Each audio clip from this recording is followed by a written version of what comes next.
My sister and brother toasted everyone but me at my parents' 50th anniversary, humiliating me for never showing up. They thought my silence was weakness. They were wrong. My silence was an investigation, and the video I sent 3 days later ended their careers. This is where the story truly begins, and you won't want to miss what happens. Make sure you're subscribed to see it through to the end. We're always curious. Where in the world are you all watching from today? Let us know in the comments. The champagne flute felt cold and unfamiliar in my hand. I don't drink champagne. It always gives me a headache, but at my parents' 50th wedding anniversary, you drink the champagne, you smile. You wear the beige dress your sister, Hannah, suggested so you dematch the golden cream color scheme. I, Susan, at 50 years old, was still dressing to match the party theme. The rented ballroom was stifling, overflowing with floral arrangements that smelled faintly of refrigerated trucks. My parents, Graham and Martha, sat at the center table, looking like porcelain figures on a wedding cake. They were beaming, holding hands, their faces a map of 50 years of shared jokes and quiet worries. I loved them so much it ached, but in this room, I was an accessory, a placeholder for the absent daughter. My siblings, on the other hand, were in their element. Hannah, 54 and a formidable town councilwoman, was working the room, her political smile as bright and hard as her diamond earrings. Frank, 52 and a visionary real estate developer, was clapping men on the back, his voice booming over the string quartet. They were the local children, the successful ones. They lived in the same affluent suburb as our parents, their lives intertwined in a way mine, from 3 hours away, could never be. I wasn't a politician or a developer. I was a university archivist. I spent my days in the quiet, temperature-controlled basements of history, handling brittle letters and digitizing forgotten photographs. To Hannah and Frank, my job was a dusty, irrelevant hobby. And now, my father, Graham, said, his voice crackling with emotion as he tapped his glass. My eldest daughter, Hannah, would like to say a few words. Hannah rose, her cream-colored dress perfectly tailored. She walked to the microphone and the room fell silent. Thank you, Daddy. She smiled at our parents, a picture of filial devotion. Mom, Dad, what can I say? 50 years, an inspiration to all of us. She spoke beautifully. She was a politician, after all. She talked about their legacy, their community, their strength. I felt a genuine warmth in my chest. For all our differences, this was a moment of true celebration. But most of all, Hannah continued, her voice catching just enough, you built a family. And I want to thank every child who made this family what it is. I felt my smile fix in place. To Frank, she said, raising her glass. My brother, my partner in crime, thank you for being the rock, for always being there. Frank raised his glass back, looking smug. To his wonderful wife, Karen, who has been a sister to me, to my own amazing husband, David, and to all our children who have brought so much joy to Mom and Dad. She went on, naming nieces and nephews. I kept smiling, waiting. The string quartet was vamping, ready for the applause. I waited. And then it was over. To Mom and Dad, she finished. The room erupted in applause. Hannah, beaming, hugged our parents. I stood there, my glass half raised, my face hot. She hadn't just forgotten me. She had surgically, precisely, and publicly cut me out. She thanked every child, named Frank, named her husband, named Frank's wife, and skipped me. I took a shaky sip of champagne. It tasted like vinegar. I glanced around. A few of my aunts and uncles were looking at me, their expressions a horrible mix of pity and embarrassment. They knew it wasn't an oversight. I tried to catch my mother's eye, but she was busy wiping a tear from her cheek, beaming at Hannah. Before I could even process the sting, Frank was standing up, his own glass high. I'd like to add to that, he boomed. Frank, unlike Hannah, wasn't subtle. He was a bulldozer. Hannah said it all, but I just want to say one thing. In this life, it's not about what you say you'll do, it's about what you do. He puffed out his chest, his expensive suit straining slightly. It's about the ones who show up. When Mom's knee was bad, who was there? When Dad's roof was leaking, who was there? When they need financial advice, who do they call? He was looking right at our parents, but his words were for me. So here's to the ones who always showed up when it mattered. He turned and made deliberate eye contact with Hannah. He clinked her glass. He clinked his wife's glass. He didn't even glance my way. The room applauded again, louder this time. This wasn't a snub, this was an execution. They had just defined famil.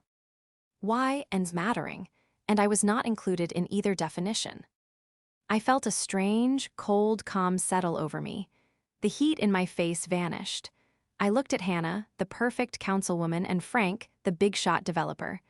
They were smiling, accepting congratulations. They were so confident, so polished. They had just announced to a room of 100 people that I was worthless.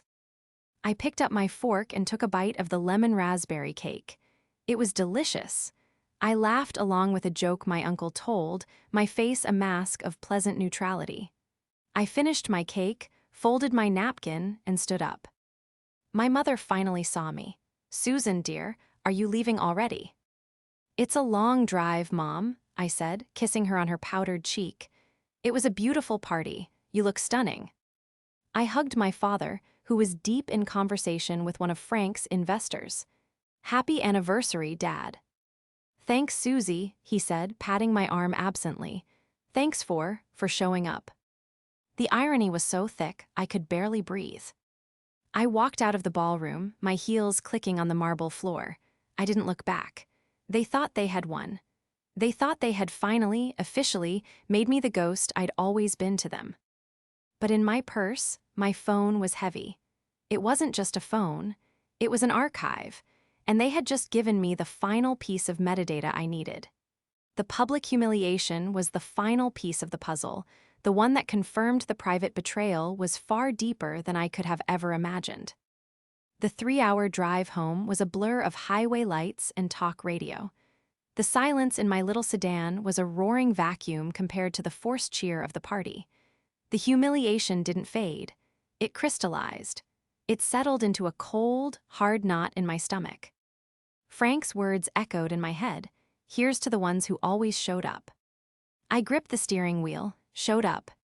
I was the one who showed up for 3 straight weeks after Dad's knee replacement, sleeping on the pull-out sofa and managing his medication schedules. Frank had shown up for 20 minutes to clap him on the back and tell him to get well soon before rushing off to a critical zoning meeting. I was the one who spent an entire winter break painstakingly scanning and digitizing thousands of our family's old photos and 8 films, creating a digital archive so their history wouldn't crumble into dust. Hannah had seen the project and laughed. "Susan, that's so morbid," she'd said. "Who has time to live in the past?" I was the one who called Mom every single Sunday, just to listen. I listened to her worries about the garden, her complaints about the neighbors, her anxieties about Dad's health. Hannah and Frank lived in the same town, but they only showed up when they needed something or when there was a photo opportunity.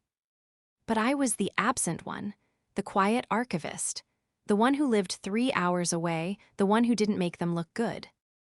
I pulled into my dark driveway at 1 a.m., my back aching. The mask of calm I'd worn at the party finally cracked. I sat in my car, and for a full minute I wept. They were angry, frustrated tears. They weren't just insulting me, they were actively erasing me. The next morning, I called my mother, as I always did on Sundays. "Susan, you got home safe, dear." Her voice was breezy, overly bright.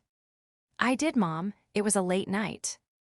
"Oh, it was just a wonderful party, wasn't it?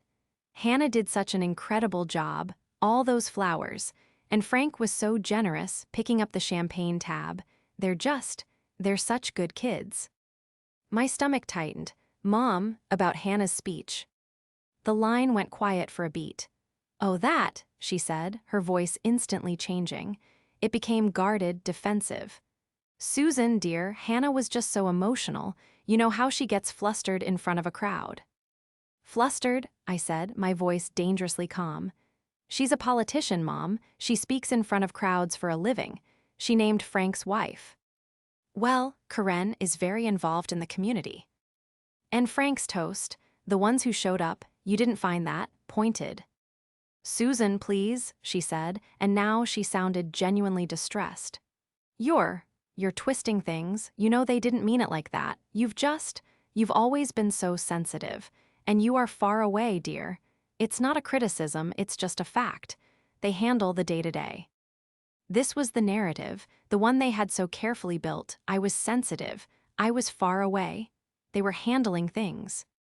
"I see," I said. "Well, I just wanted to make sure you were okay." "We're fine, dear. We're wonderful," she said, her cheer returning, brittle and false. "And please, Susan, don't worry your father about any of this. He's been a bit stressed lately." My ears perked up. Stressed? Why? "Oh, just, the economy. And he's so invested in Frank's new development. It's a very big deal, the Waterside Pro. CT, it's going to be Frank's masterpiece. We're just so proud." "You're invested in it."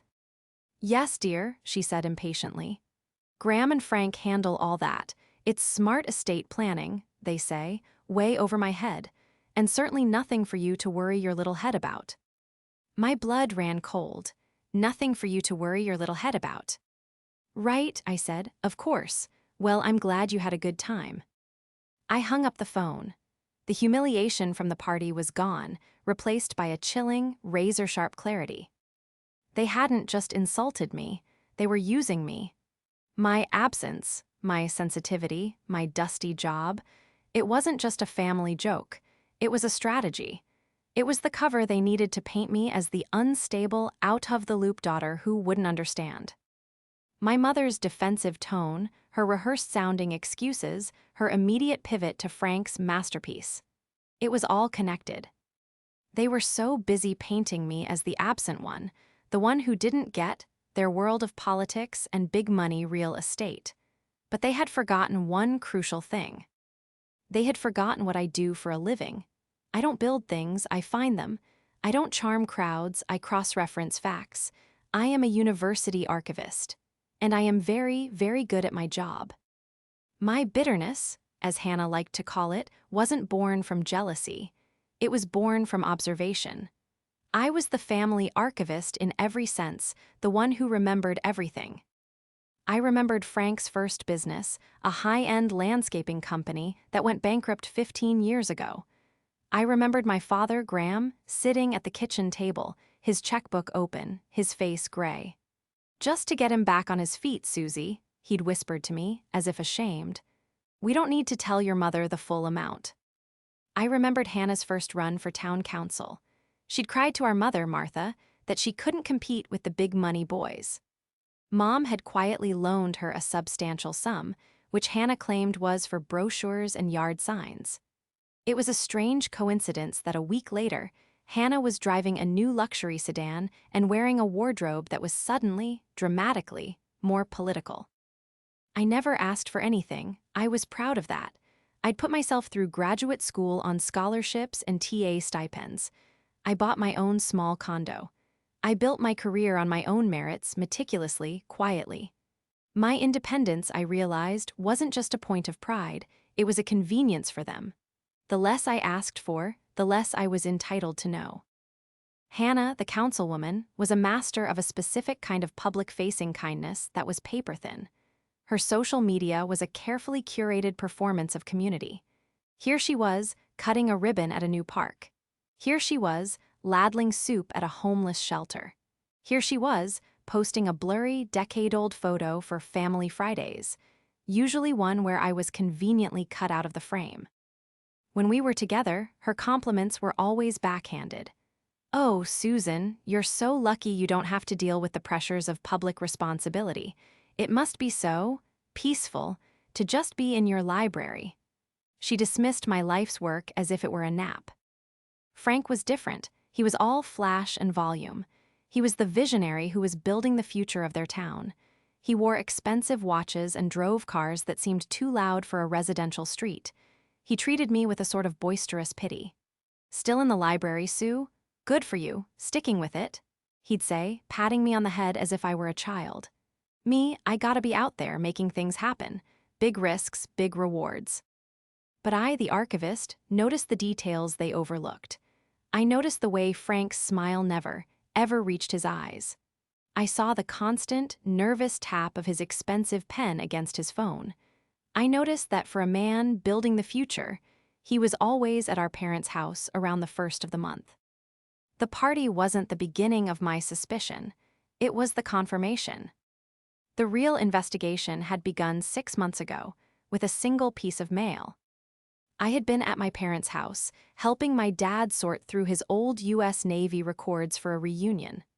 My mother, Martha, was flitting around, tidying things Hannah and Frank had left behind. She'd picked up a stack of mail from the counter. "Oh, just more bank nonsense," she'd sighed, handing me a thick envelope. "Your father and I are trying to get our estate in order. Frank and Hannah are helping. Would you mind shredding this? My shredder is jamming." I, the archivist, have a cardinal rule. You never destroy a document without knowing what it is. "Sure, Mom," I said. Later, in the quiet of the guest room, I opened it. It wasn't nonsense.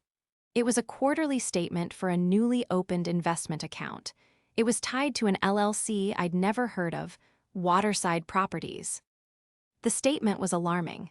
My parents, who were conservative, Depression-era investors, all blue-chip stocks and treasury bonds, had in the last 6 months moved an enormous portion of their retirement savings into this single, high-risk, non-publicly traded LLC.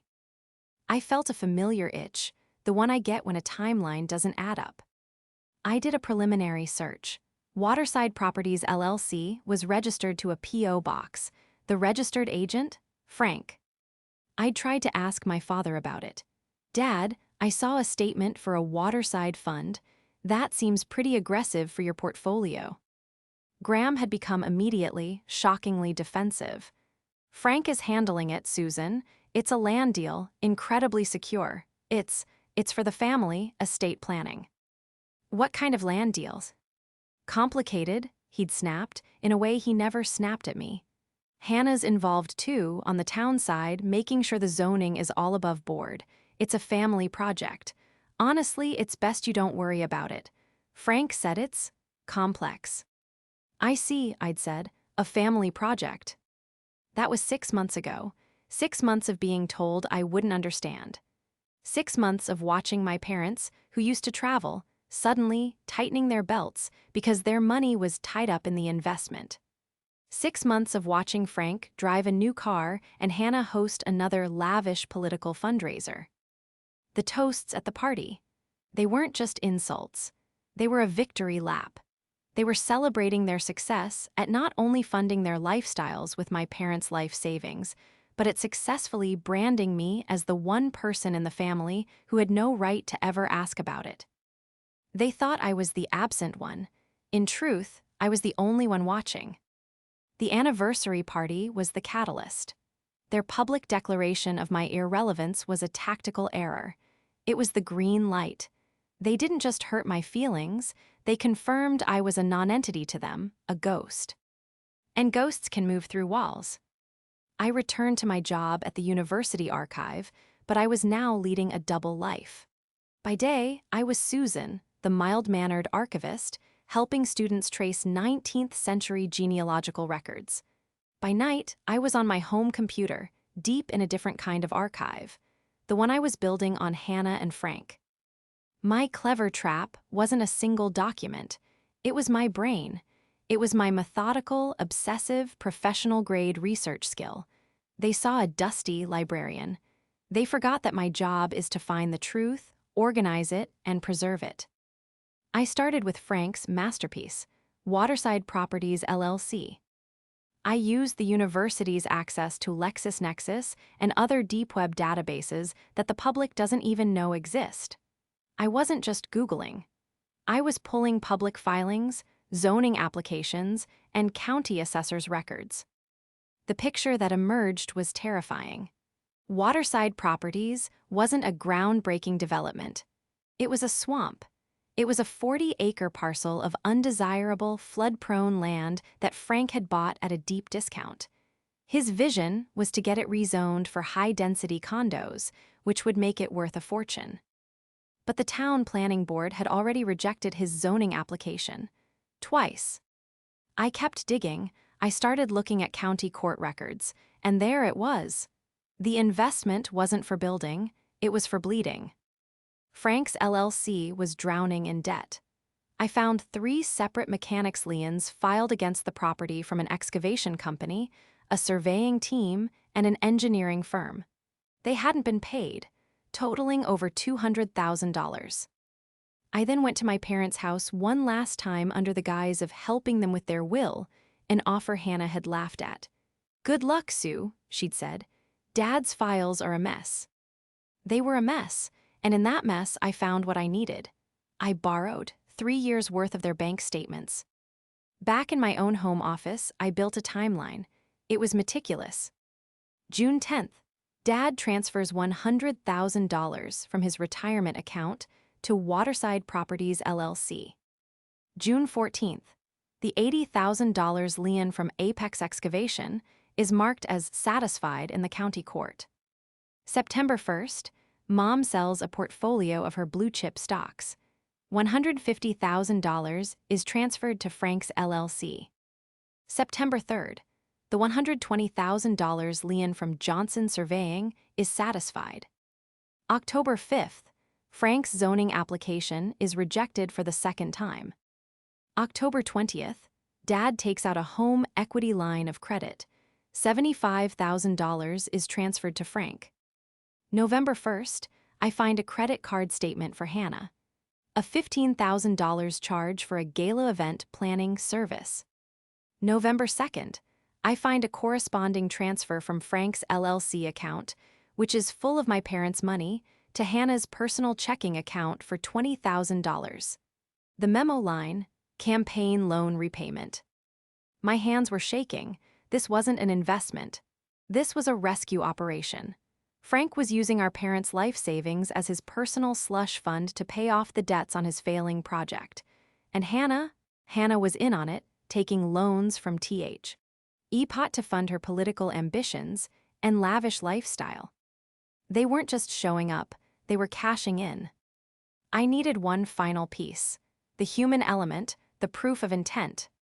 I got it 2 months before the anniversary party. I had called my dad to check on his blood pressure. He sounded agitated, and I could hear Hannah and Frank's voices in the background. "Dad, are you okay? You sound stressed." It's the money, Susie," he'd whispered.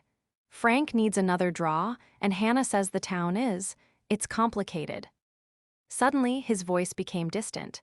"No, I'm just talking to Susan. Yes, I know." He must have set the phone down on the table, still on the line, to argue with them. I, sitting in my quiet condo 3 hours away, heard everything, and my hand, steady as a surgeon's, moved to my computer's record audio function. "Dad, it's fine," I heard Hannah's sharp, impatient voice. "We've been over this, it's an investment, it takes time." "But it's so much," my father's voice pleaded. "Dad," Frank cut in, his voice oily and reassuring. "Let us handle the family's future. You just enjoy your retirement, that's your job now, you've earned it." "But what about Susan?" my dad asked. This is her inheritance too." A short, cold laugh from Hannah. "Dad, please, just don't bother Susan with the complicated details. She wouldn't understand this world. It'll just worry her. We're protecting her, really. We're protecting her." I stopped the recording. I saved the file. That was the video, my archive. It wasn't just about the money. It was about the cold, calculated, condescending dismissal. It was about the lie that they were the rocks, and I was the sensitive child who needed to be protected from the details of their theft. The anniversary party was just the cherry on top of a 10-year lie. After the party, after the sleepless Sunday, I knew I couldn't just hold on to this. The phone call with my mother, where she'd called me sensitive and Frank's project a masterpiece, had sealed it. They were in too deep. My parents were blinded by their belief in their successful children. I decided to give Hannah and Frank one chance to come clean, one chance to stop. I scheduled a 3-way call for Tuesday afternoon. I told their assistants it was regarding our parents' anniversary gift. They both joined, their voices wary. Susan, Hannah said, all business. This is a busy day. What's this about? I thought the gift was handled. This isn't about the gift, Hannah, I said, my voice perfectly level. I was in my office at the university, surrounded by the comforting, quiet smell of old paper. I felt calm. I felt like an archivist presenting her findings. I'm calling about the party, and I'm calling about Dad's retirement fund. The silence that followed was electric. How dare you? Hannah hissed. Her political polish was gone, replaced by pure venom. After you stormed out of your parents' 50th anniversary party in a huff, you're going to call and make wild accusations. I didn't storm out, I said calmly. I left after the toasts, and I'm not making accusations, Hannah. I'm asking questions. This is unbelievable, Frank blustered, jumping in. You're just jealous, Susan. You've always been jealous. You're sitting up there in your dusty little room, and you can't stand that we're down here, actually doing things, making Mom and Dad proud. Am I, Frank? I asked. Because I'm not sure Mom and Dad would be proud of the 3 mechanics liens filed against the waterside property. The one from Apex Excavation, in particular. It was for $80,000. It was paid on June 14th. That's just 4 days after Dad transferred $100,000 into your LLC. That's a very specific coincidence, don't you think? Dead silence. I could hear Frank's breathing, quick and shallow. Hannah recovered first. You are spying on us. You are looking into Frank's private business. That is harassment. It's probably illegal. You have no idea what you're talking about. Those are normal business procedures. You wouldn't understand. There it was again. You wouldn't understand. And Hannah, I continued, my voice as soft and cold as marble. I'm sure it's also a normal business procedure to receive a $20,000 campaign loan repayment from Frank's LLC, an LLC funded almost entirely by our parents' retirement. Just 2 days after you paid a $15,000 bill for a political gala. Hannah was sputtering. For the first time in her life, the councilwoman was speechless. Frank found his voice. It wasn't blustering anymore. It was low and threatening. You stay out of this, Susan. I mean it. This is family business. This is my business. You are not involved. You have no idea what you're playing with. You try to mess with my development, you try to mess with Hannah, and you will regret it. You're playing with fire, and you are going to get burned. Their reaction was my confirmation. They didn't deny the liens. They didn't deny the transfer. They didn't deny any of it. They just attacked me for finding it. Thank you, Hannah. Thank you, Frank, I said. For what? Frank snapped. For telling me everything I need to know. I hung up the phone. The one last chance was over. They hadn't taken it. They had threatened me. They had forgotten who I was. I wasn't playing with fire. I was an archivist, and I was about to declassify their entire fraudulent history. The hornet's nest was kicked. Not 10 minutes after I hung up with them, my phone rang. It was my mother. She was hysterical. Susan, what did you do? She sobbed. I just got off the phone with Hannah. She is in tears. She said you're trying to ruin her, and Frank is furious. He said you're snooping and making up terrible lies. Susan, you are tearing this family apart. I closed my eyes. This was the part I had dreaded. Mom, No, you listen to me, she cried, her voice high with a panic I'd never heard. Your brother and sister are good people. They look after us. They are doing their best to build a legacy for this family, and you're jealous. You're treating them like criminals. Your father and I chose to invest in Frank. We believe in him. And Hannah is one of the most respected women in this town. You're just bitter because you're on the outside. On the outside, there it was, the brand they had stamped on me. Mom, I said, my voice hardening. Did they tell you what I found? Did they tell you about the liens? Did they tell you about the $20,000 transfer? It's all complicated business talk, she deflected, clearly repeating a line they had fed her. It's things you don't understand. All I know is that you have wounded your sister to the core and made your brother feel like a failure. I am just so disappointed in you, Susan. So disappointed. She hung up on me. The pain of that was sharper than the public snub at the party. They had gotten to her that quickly. They had twisted my concern into an attack, my facts into lies, and my research into snooping. They had reinforced the narrative. I was the bitter, unstable, absent daughter, and they were the victims. That phone call from my mother steeled my resolve. This wasn't about the money anymore. It wasn't even about the humiliation. It was about rescuing my parents from the children they trusted, the children who were showing up every day to pick their pockets. I was done. No more phone calls. No more giving them a chance to spin the narrative. I spent the next 48 hours not sleeping. I sat at my computer and I built the archive. This was my turf.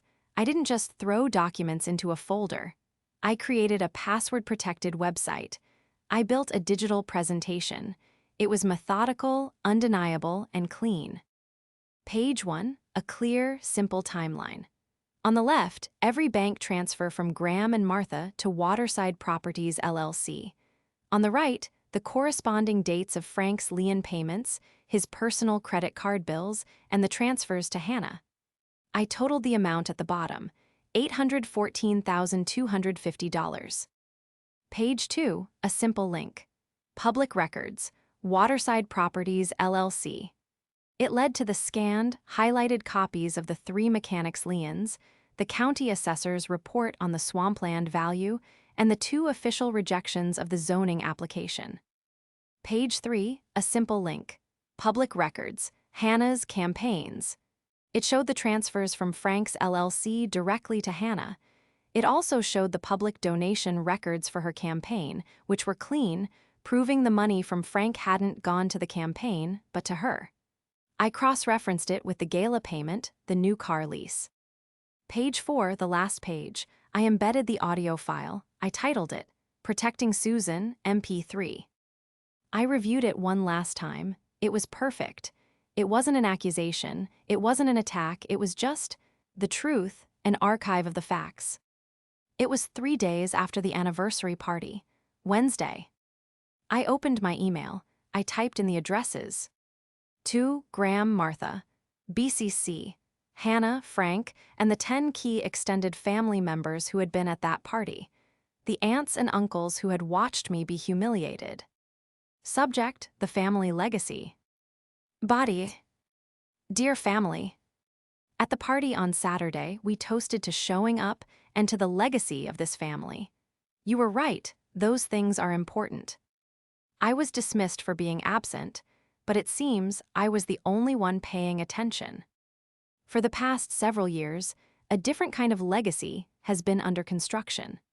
I have compiled a private digital archive to clarify what Frank's, developments, and Hannah's campaigns truly are. It provides a clear, factual timeline of the family's finances. I believe you all deserve to see the truth. The password for the site is GNM50th. I hope this brings clarity. Susan. My finger hovered over the mouse. This was the point of no return.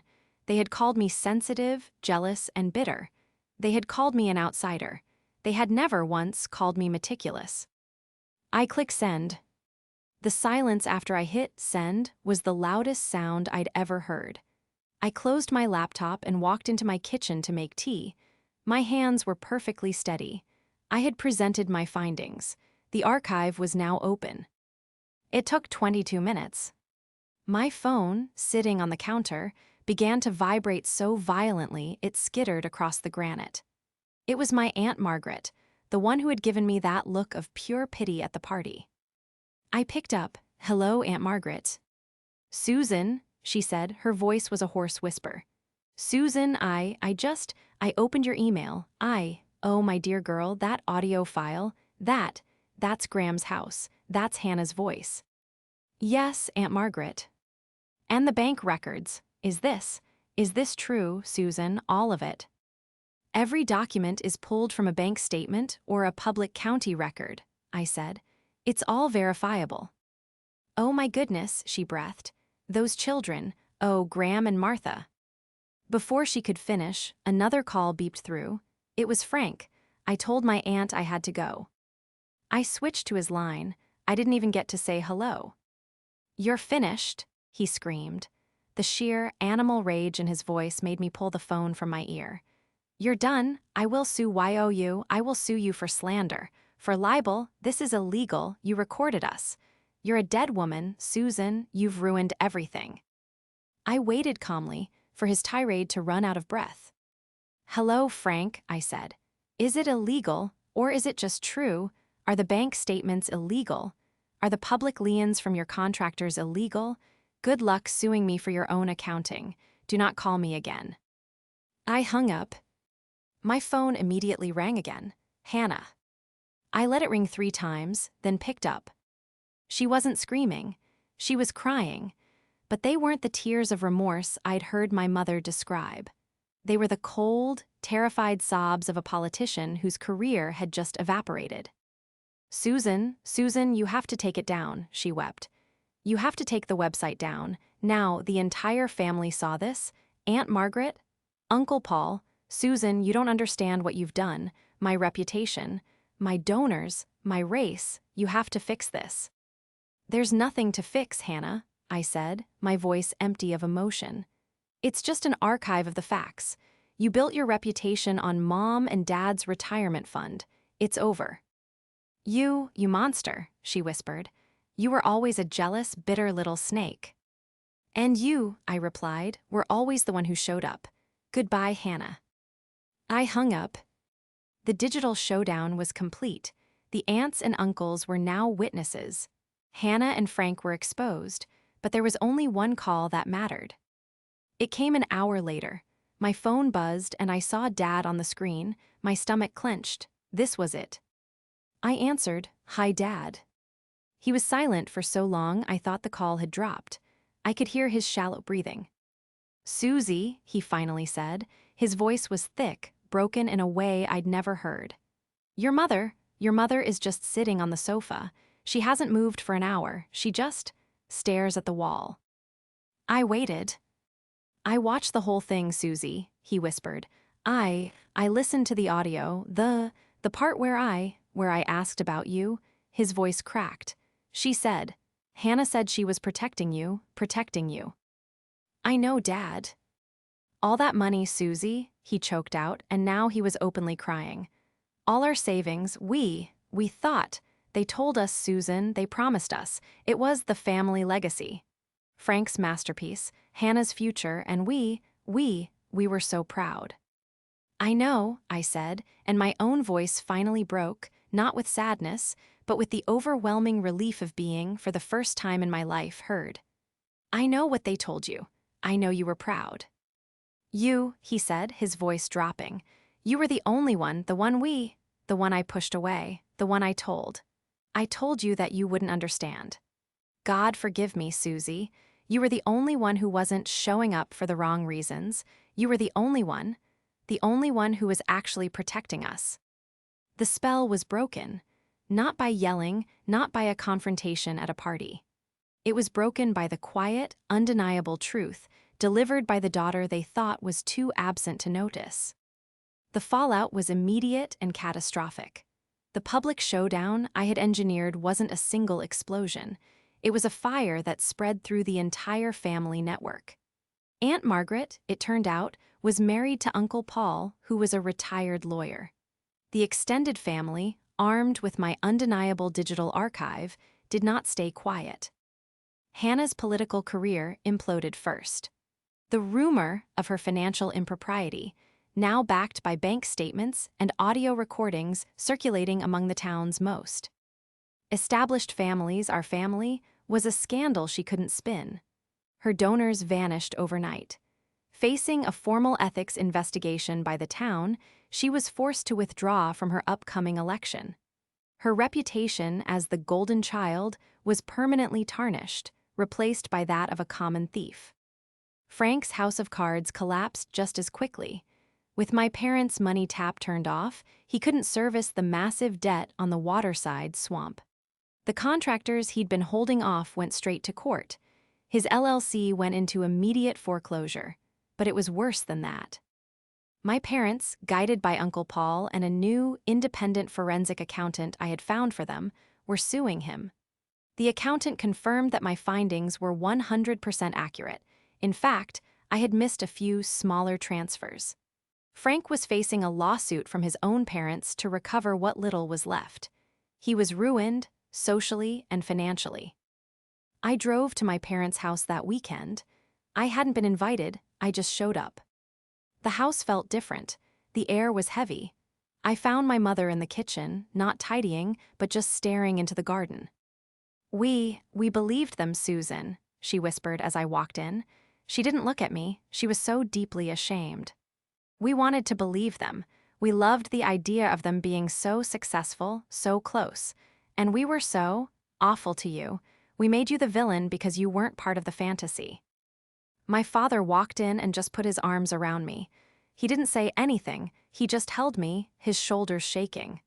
"You were the only one," he'd said on the phone. He didn't need to say it again. It wasn't a joyful reunion. It was a somber one. It was the beginning of a long, slow rebuild. My parents, I learned, were not just victims.